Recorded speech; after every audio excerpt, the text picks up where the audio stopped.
तो leg attack भी कोई चीज़ होती है? लेग की जो ब्लड वेसल है उसमें अगर कोई क्लॉट फंस जाए, कोई थ्रोम्बस हो जाए तो आपके मसल्स डेड होने लगते हैं और आप पैर से कोई काम नहीं कर पा रहे। आप इमीडिएटली रश करें टू द हॉस्पिटल। एंड आपके लिए आई एम श्योर बहुत ही डिफ़िकल्ट होता होगा एक पेशेंट को बताना कि हमें आपका पैर काटना पड़ेगा। When I counsel my patients I imagine if I am in their shoes, अगर मेरे साथ ये हो रहा, I it is very difficult to beer.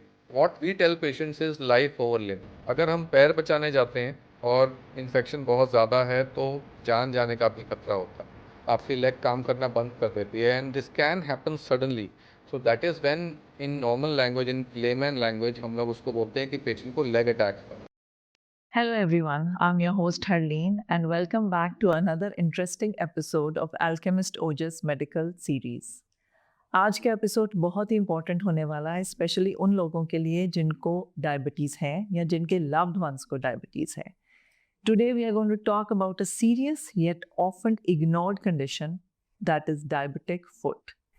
बहुत से लोगों को ये पता ही नहीं है कि डायबिटीज़ का असर सिर्फ शुगर लेवल तक लिमिटेड नहीं होता, बल्कि ये हमारे नर्व्स और ब्लड वेसल्स को भी अफेक्ट करता है, जिससे फुट प्रॉब्लम्स का रिस्क बढ़ जाता है। क्या आपने कभी सोचा है कि एक छोटा सा छाला या कट आपके पूरे पैर के लिए खतरा बन सकता है? हम में से ज़्यादातर लोग सोचते हैं अगर छोटा सा घाव है अपने आप ठीक हो जाएगा, लेकिन अगर आपको डायबिटीज़ है तो यही छोटी सी चीज़ बड़ी प्रॉब्लम बन सकती है।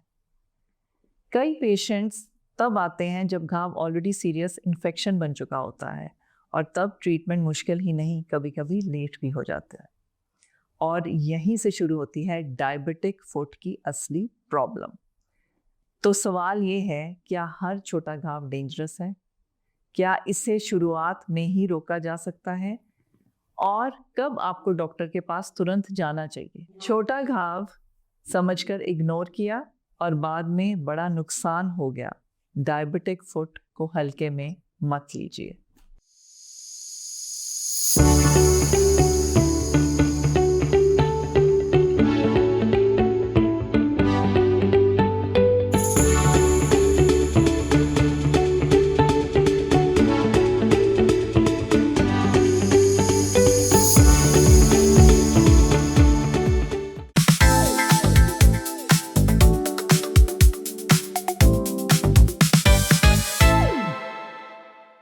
Please welcome Dr. Ankur Agarwal, Senior Vascular and Endovascular Surgeon from Alchemist Ojas Hospital, Panchkula. Welcome, Dr. Ankur. First questions first. What is vascular surgery? So basically vascular surgery is a science in which we treat blood vessels. जो blood की pipes हैं हमारी body में उनको treat करते हैं। अगर कहीं ब्लॉकेज है तो उसको ओपन करते हैं, अगर कहीं ब्लीडिंग हो रही है तो उसको बंद करते हैं, अगर कोई ब्लॉकेज है तो उसमें बाईपासेस भी करते हैं। सो this is what is vascular surgery. तो जैसे हम कहते हैं हार्ट अटैक हुआ है, तो लेग अटैक भी कोई चीज़ होती है? Oh absolutely. So what is heart attack? जो हार्ट की ब्लड वेसल्स है उसमें कोई क्लॉट फंस गया है, कोई थ्रोम्बस आ गया है जिसकी वजह से हार्ट इफेक्टिवली पंप नहीं कर पा रहा है। सिमिलरली लेग की जो ब्लड वेसल है उसमें अगर कोई क्लॉट फंस जाए, कोई थ्रोम्बस हो जाए तो आपके मसल्स डेड होने लगते हैं, आपकी लेग काम करना बंद कर देती है and this can happen suddenly. So that is when in normal language, in layman language, हम लोग उसको बोलते हैं कि पेशेंट को लेग अटैक हुआ है। तो हमें पता कैसे चलेगा? सो अगर पेशेंट को सडन ऑनसेट, एकदम से पेशेंट बोल रहा है कि बहुत तेज़ दर्द होने लग गई, या उसको सुनपन हो गया, पैर ज़मीन पे रख नहीं पा रहा है, पेशेंट वेट नहीं बेयर कर पा रहा है, पेशेंट कई बार कंप्लेन करते हैं मेरा पैर चल ही नहीं रहा एकदम से, तो नॉर्मली इंसान के दिमाग में क्या आता है कि कोई स्ट्रोक हुआ है, कि लकवा मार गया है या कोई न्यूरोलॉजिकल इशू हुई है। बट उसमें बहुत सारे पेशेंट्स होते हैं ऐसे जिनको एक्चुअली वैस्कुलर इशू होता है, कोई ब्लड सप्लाई में कोई क्लॉट सडनली टूट के कहीं से आया है, मोस्ट कॉमनली हार्ट, एंड उसकी वजह से लेग की फंक्शनिंग बिल्कुल एब्रप्टली बंद हो गई है। And this is what exactly is leg attack. अगर आपको सडन ऑनसेट नंबनेस है, आपका लेग चल नहीं रही है, पेन सडन ऑनसेट है, so this is an indication that you might be having a leg attack. हर किसी को कभी ना कभी तो लेग पेन होती ही है, तो हमें कैसे पता चलेगा कि कौन सी लेग पेन डेंजरस है और कौन सी नॉर्मल है? सो लेग पेन के बहुत सारे रीजंस हो सकते हैं। It can be muscle fatigue, it can be cramps and blood circulation definitely है which can actually threaten your leg, उसकी वजह से लेग को खतरा हो सकता है, कटने तक नौबत आ सकती है। तो जब आपका पेन बहुत सीवियर हो, दैट इज़ वन, एंड जैसे मैंने पहले बताया accompanied by loss of sensation या नंबनेस या सुनपन, अकम्पनीड बाय अगर पेन नहीं, पेन है प्लस वीकनेस है, पैर नीचे ज़मीन पे नहीं रखा जा रहा, पैर ठंडा हो गया है, या पैर में कोई सूजन है, स्वेलिंग है, then it is very important कि आप एक वैस्कुलर सर्जन कंसल्टेशन लें और उसको इवैल्यूएट कराएं कि क्या ये कुछ सीरियस तो नहीं है। अगर हम नॉर्मली देखें, हम सबको क्रैम्प्स होते रहते हैं, इसकी क्या वजह होती है? So leg cramps can also have multiple reasons. First is electrolyte imbalance. जैसे आप पानी आजकल गर्मियों में लोग कम पीते हैं, सॉल्ट इनटेक कम हो जाता है, तो इलेक्ट्रोलाइट इम्बैलेंस। सेकेंडली हमारे डिस्क प्रॉब्लम्स होती है जो बहुत कॉमन है, पेशेंट्स के कंप्लेन आती है कि उनको पेन होती है बैक में और वो नीचे ट्रैवल करती है। वो उन आजकल बहुत बढ़ गया है बिकॉज ऑफ एबनॉर्मल पोस्चर्स, हमारी फिजिकल एक्टिविटी कम हो गई है। Then thirdly definitely varicose veins, other vascular problems like blood supply की कमी जब हो जाती है तो उनकी वजह से भी लेग क्रैम्प्स आ सकते हैं। हर फैमिली में मुझे लगता है एक डायबिटिक पेशेंट होता ही है जनरली। अब डायबिटीज़ हम सिर्फ शुगर के साथ लिंक करते हैं, इसमें क्या क्या प्रॉब्लम्स हो सकती हैं? सो इसको हम जो डायबिटीज़ के कॉम्प्लिकेशंस हैं उसको micro and macro vasculature complications के रूप में डिवाइड करते हैं। सो जो micro and macro vascular complications हैं ये मेन वाइटल ऑर्गन्स को इफेक्ट करती हैं, बट मोस्ट कॉमन कॉम्प्लिकेशंस जो हम देखते हैं that is basically diabetic foot.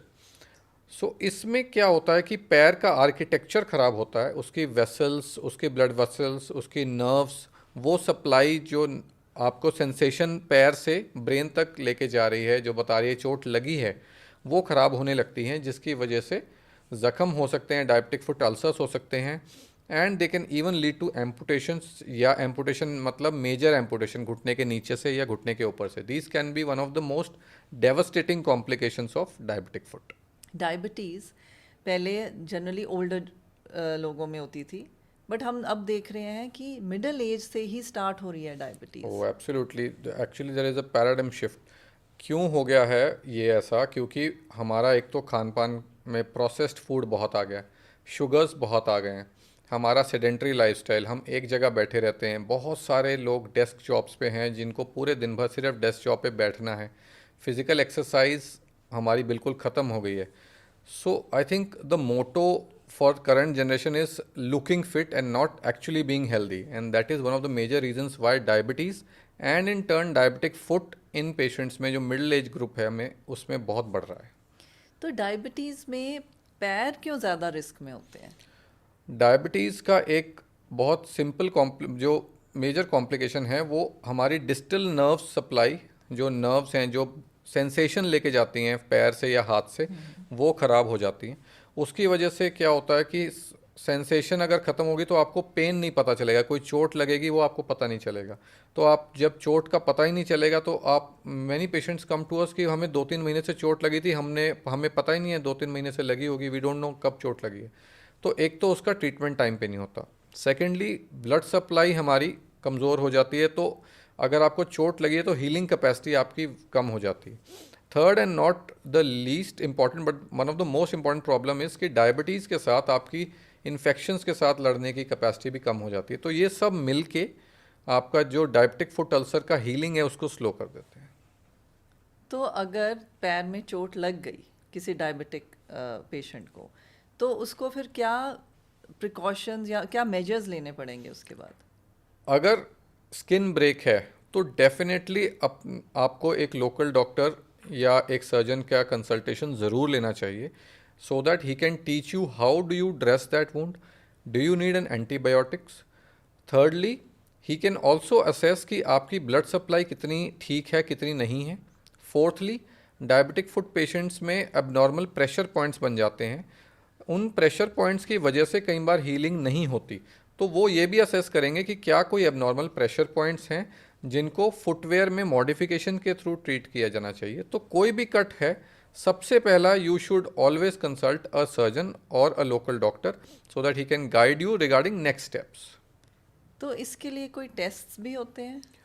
Diabetic foot के लिए there is a dedicated foot lab which is very common in hospitals these days.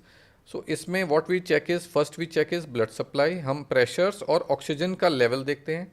Second is उसमें हम प्रेशर्स देखते हैं कि एबनॉर्मल प्रेशर पॉइंट्स या बोनी प्रोमिनेंसेस जिनके ऊपर ज़्यादा प्रेशर पड़ रहा है और and they are prone to ulcer formation, वो कहाँ है। थर्ड पॉइंट हम देखते हैं कि आपकी सेंसेशंस कैसी हैं, टच के लिए, टेम्परेचर के लिए, वाइब्रेशन के लिए। सो आपको गर्म ठंडा कितना पता चल रहा है, आपको पेन कितना पता चल रहा है, तो उसके लिए देखते हैं कि हम आपकी कितनी सेंसरी लॉस है। उस हिसाब से we start advising treatment to a diabetic foot patient that will include medication as well as specialised customised footwears. So एक फुटवेयर हो गया सोल्यूशन, और क्या मेजर्स लेते हैं या क्या ट्रीटमेंट्स अवेलेबल? अगर डायबिटिक फुट अल्सर है and you have infection, obviously that infection has to be remove. जितना भी इन्फेक्टेड पोर्शन है that has to be either surgically removed, और अगर वो कम है तो antibiotics, that is one. Second is tight glycaemic control. अगर आपका शुगर कंट्रोल नहीं है, whatever I do it will not work. Third is if you smoke, stop smoking.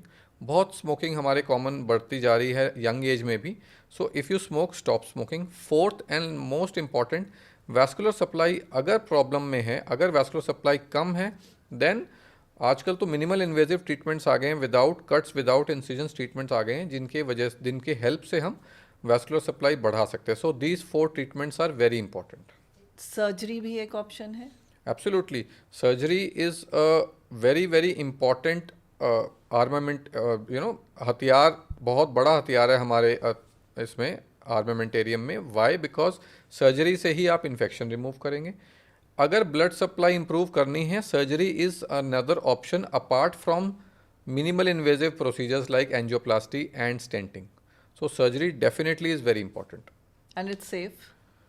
Surgery, yes, most of the times if we have to do, usually patients हम एक दिन admit करते हैं, next day usually they go home if only blood supply improvement has to be done.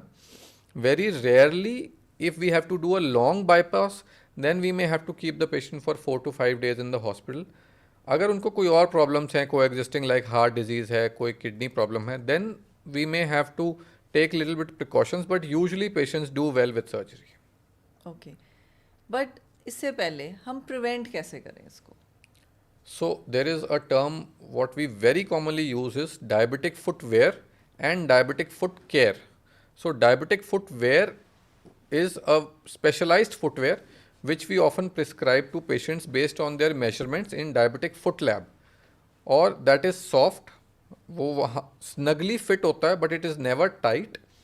Lastly, उसमें कोई भी sharp edges अंदर नहीं होते जिससे पेशेंट को इंजरी हो सकती है, that is one. Second, diabetic foot care. So there is something what is called as take care of your feet like you take care of your face. So आपको every day twice daily moisturise करना है अपने foot को। You have to keep it very clean, you have to open the toes and see उसमें कोई cut तो नहीं लगा है, कोई पत्थर तो नहीं चुभ गया है, कोई कीड़ा तो नहीं काट गया। If in fact there is what is called the mirror test. So mirror test में क्या करते हैं, एक लॉन्ग हेल्ड मिरर लेते हैं एंड उसको सोल के नीचे रख के देखते हैं कि सोल में कोई कट तो नहीं लग गया, कोई कीड़ा तो नहीं काट गया। Again same. सो अगर ये सब हुआ है, then you need to go to a doctor and consult कि ये हो गया है, how to best treat it. So that is the preventive thing. And lastly but not the least, avoid your foot having injury. So bare foot walking is absolutely a strict no no. If you walk bare foot, कहीं ना कहीं आप टकराएंगे and you will have injury. और so these are sensation नहीं होएगी तो and पता पता ही नहीं चलेगा, ऑब्वियसली यस।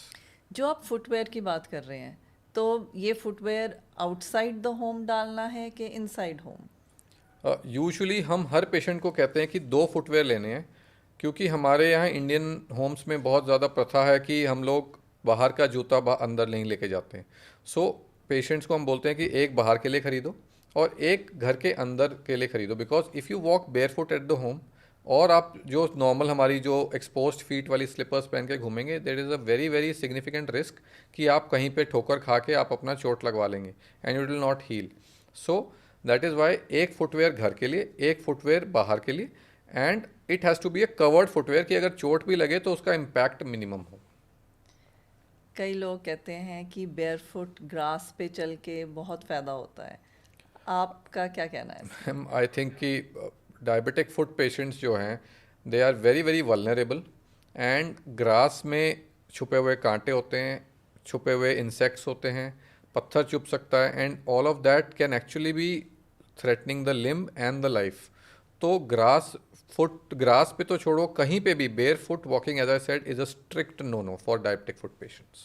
सपोजिंग जैसे आपने कहा कि आप चेक कर लो रोज़ कि कोई इंसेक्ट बाइट है या कि कोई माइनर सा कुछ इंजरी हो, किसी को हो जाती है, तो वो कितनी देर वेट कर सकते हैं before they come to the hospital और to show a doctor? I think one consultation is very important. Immediately से मेरा मतलब है within 24 hours, it's very important. But there are some warning signs which every patient should see, and if they have those warning signs, you should rush to the hospital immediately. First is, as I said, if you have severe pain with numbness या सुनपन, और आप पैर से कोई काम नहीं कर पा रहे हैं, that is one, that is a very very big warning sign कि आप इमीडिएटली रश करें टू द हॉस्पिटल.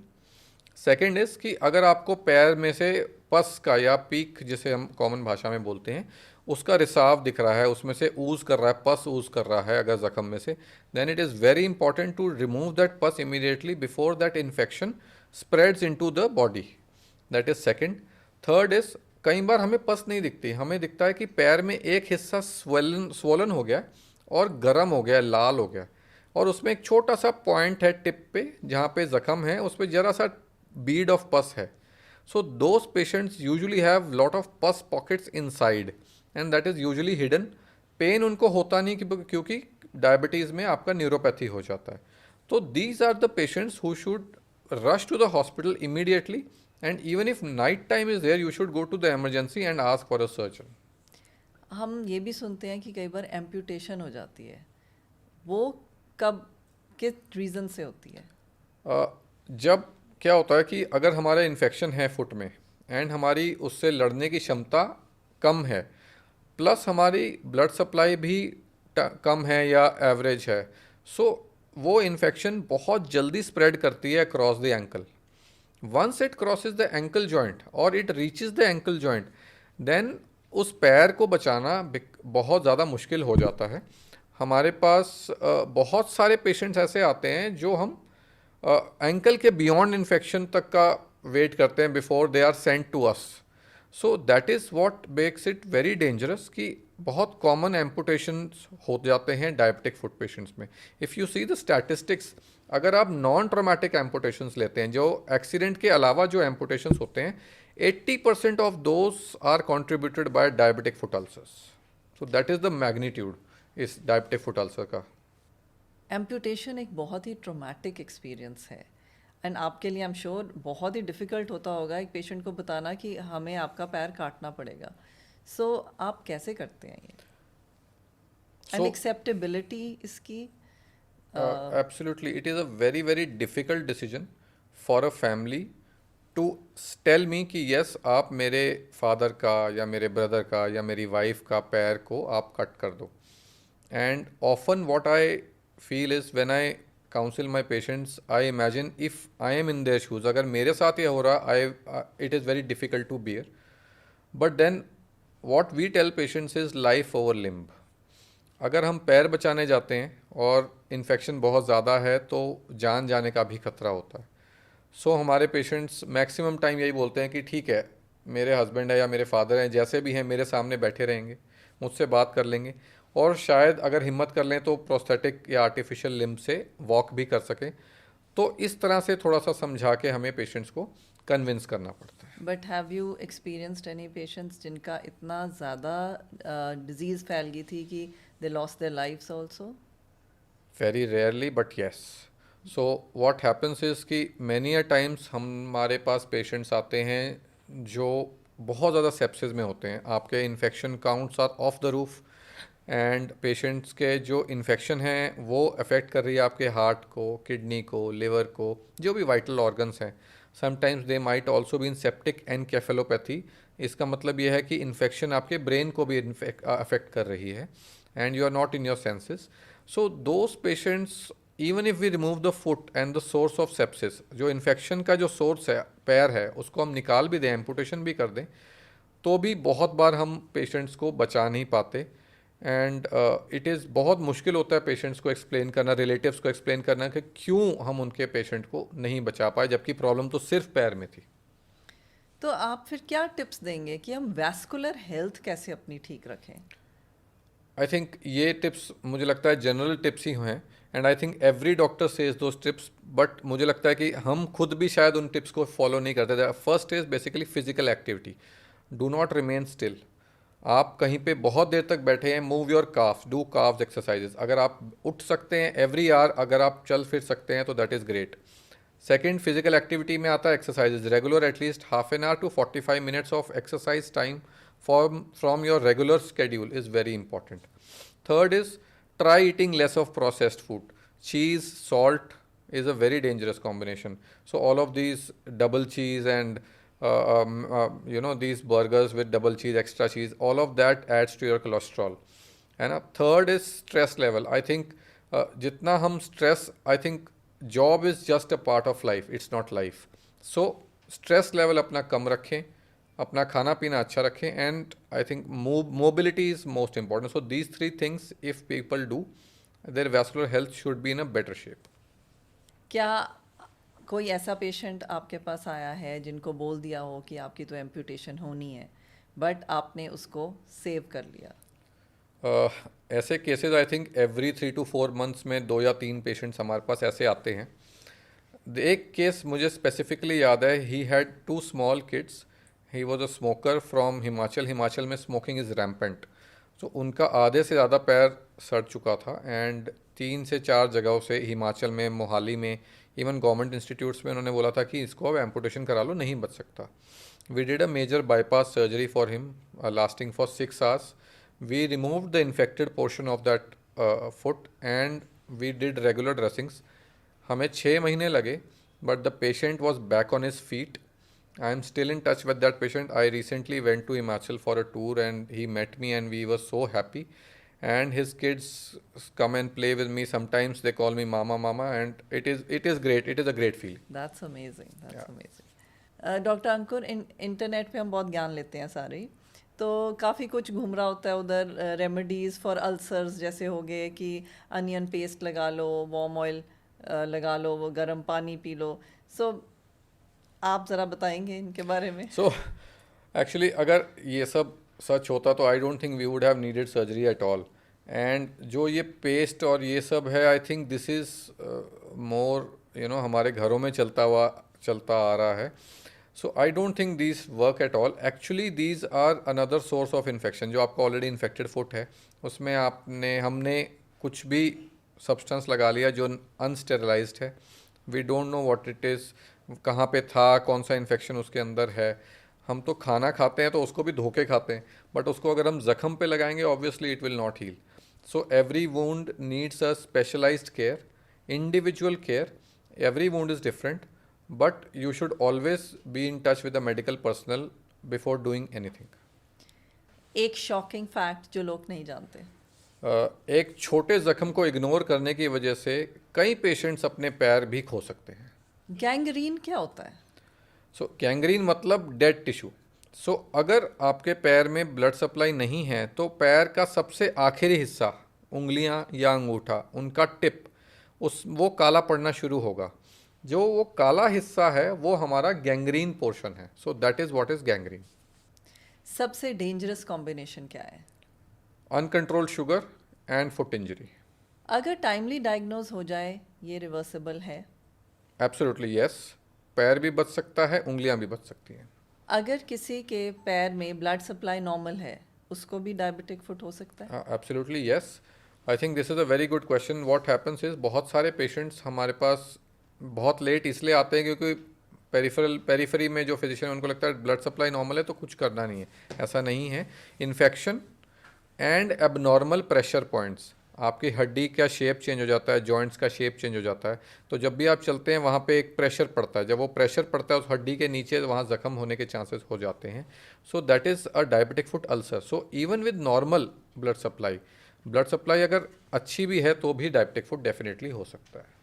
जो पैरों में कॉर्न हो जाते हैं, are those dangerous? They can be dangerous if ignored, because corn is एक शेप बनाते हैं कॉर्न पैर के नीचे, तो वो अपने आप में एक अनदर प्रेशर पॉइंट बन जाते हैं, तो उसकी वजह से हर स्टेप पे माइक्रो डैमेज होता है, जिसकी वजह से वो कॉर्न बढ़ता है या अंदर इन्फेक्शन हो सकती है। Secondly, sometimes corn can be indicative of N underlying infection. Corn के नीचे कई बार इन्फेक्शन छुपी होती है जो ना फिजिशियन को दिखती है ना पेशेंट को दिखती है। पेन उनको होता नहीं है एंड कभी कभी फीवर भी नहीं होता पस के बावजूद। So corns can be dangerous and patients with corn should always have an evaluation by surgeon.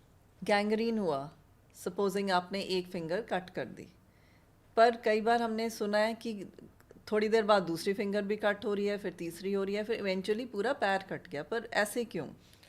So basically this is very common in patients who are getting treated without a vascular surgery evaluation. अगर आपका blood supply कम है, आपने finger को cut किया है, वहाँ पे एक वुंड बन गया, सर्जिकल वुंड बना है, उस वुंड को हील होने के लिए ऑक्सीजन ज़्यादा चाहिए जो उसको मिल नहीं रही है बिकॉज ब्लड सप्लाई नहीं है, सो वो भी गैंग्रीन हो जाएगा। सो दैट इज़ वाई जब हम कहते हैं, पेशेंट्स बोलते हैं गैंग्रीन वाली फिंगर को हमने कट कर दिया तो वो आगे से आगे बढ़ता जाता है, तो वो बढ़ता इसीलिए है कि अगर ब्लड सप्लाई को इम्प्रूव किए बिना हम उस गैंग्रीन को निकालते हैं तो वो दूसरे फिंगर्स में भी फैलने का रिस्क होता है। इसलिए हम यही बोलते हैं कि अगर गैंग्रीन है तो डायबिटिक फुट हो चाहे ना हो, लेकिन अगर ब्लड सप्लाई की कमी है तो पहले ब्लड सप्लाई को इम्प्रूव करना चाहिए, उसके बाद हमें गैंग्रीन वाले पोर्शन को कट करना चाहिए। तो किसी को डायबिटिक फुट है या डायबिटीज़ है तो उसको कितनी रेगुलरली चेकअप कराना चाहिए? According to guidelines, diabetic patients जिनको ज़ख्म नहीं है, डायबिटिक पेशेंट्स, उनको 6 months to yearly checkup with a trend vascular specialist in a diabetic foot lab कराना चाहिए 6 months to ईयरली। अगर आपको डायबिटिक फुट अल्सर है और आप सेल्फ ड्रेसिंग कर रहे हैं but under the supervision of a surgeon, then at least every monthly you should get a diabetic foot evaluation by a vascular surgeon or a vascular specialist. हमने peripheral angioplasty के बारे में भी सुना है, सो वो क्या चीज़ है? जैसे आप हार्ट में सुनते हैं ब्लॉकेज हो गई तो हम या तो करते हैं स्टेंट, या तो एंजियोग्राफी के बाद स्टेंट, या तो करते हैं बाईपास। बाईपास ओपन सर्जरी है, स्टेंट है या एंजियोग्राफी है मिनिमल इन्वेजिव, एक सिर्फ इंजेक्शन से होता है। सिमिलरली लेग में जब ब्लॉकेज होती है तो हम एक इंजेक्शन से ही उसमें बैलूनिंग करते हैं, जैसे एक बैलून डाला, उसको ओपन किया, उसने ब्लड वेसल को खोला, उसके बाद हमने बैलून निकाल दिया। This is what is the angioplasty. अगर हमने वहाँ पे एक मेटल का छल्ला लगा के छोड़ दिया ताकि वो नस दोबारा बंद ना हो, that is called a stent. So this is the minimal invasive treatment without any cut, without any sutures, for treating blood vessels blockage in the leg. तो फिर इस ऐसे पेशेंट्स में कितनी देर का स्टे होता है? If you see about hospital stay, एक रात रुकते हैं पेशेंट्स, मैक्सिमम पेशेंट्स। कई पेशेंट्स को हम 8 to 10 hours में भी डिस्चार्ज करते थे, बट मोस्टली 1 day का स्टे होता है, but then they can go back home after next and day. Normal life कितनी देर में स्टार्ट कर सकते हैं? They can Walking walk around? After 8 to 10 hours and Oh. They can resume their walking immediately. Normal routine activities आराम से they can do And after is 8 it to a 10 hours. common procedure? Very common. We are doing approximately 35 to 40 procedures of these per month, and these patients can range from 35 years to 98 100 years also. So it is not कि अगर 100 साल के patient आ रहे हैं तो उनको recovery में ज़्यादा टाइम लग रहा है, ऐसा बिल्कुल नहीं है। वो सेम टाइम में ही अगले दिन ही छुट्टी हो जाती है। अगर वो चल के आए थे तो यूजली वो आराम से अपने पैरों पे चल के जाते हैं। A very important practical tip for everyone. I think this is very important. जो हमारे घर में बुज़ुर्ग हैं जो डायबिटिक हैं, उनके हाथों में और पैरों में सेंसेशंस नहीं है, तो जब ठंड में आप उनके लिए पानी गर्म कर रहे हैं तो किसी परिवार के किसी यंग मेंबर को उनका पानी चेक करना चाहिए इससे पहले कि वो नहाएं, क्योंकि जब वो चेक करेंगे उनको तो सेंसेशन है नहीं गर्म और ठंडे का, तो कई बार उनको लगेगा नॉर्मल टेम्परेचर है, and then when they take bath and then they can get burnt. So it is very important कि जब पेशेंट्स, जो हमारे डायबिटिक पेशेंट्स हैं, नहाएं ठंड में, उनका गर्म पानी कोई यंग इंसान ज़रूर चेक करें ताकि वो बर्न ना हो जाए। Thank you so much, Dr. Ankur, बहुत ही इंफॉर्मेटिव था, and we look forward to having another session with you especially on varicose veins. Yeah, I would love to come back. Thank you so much.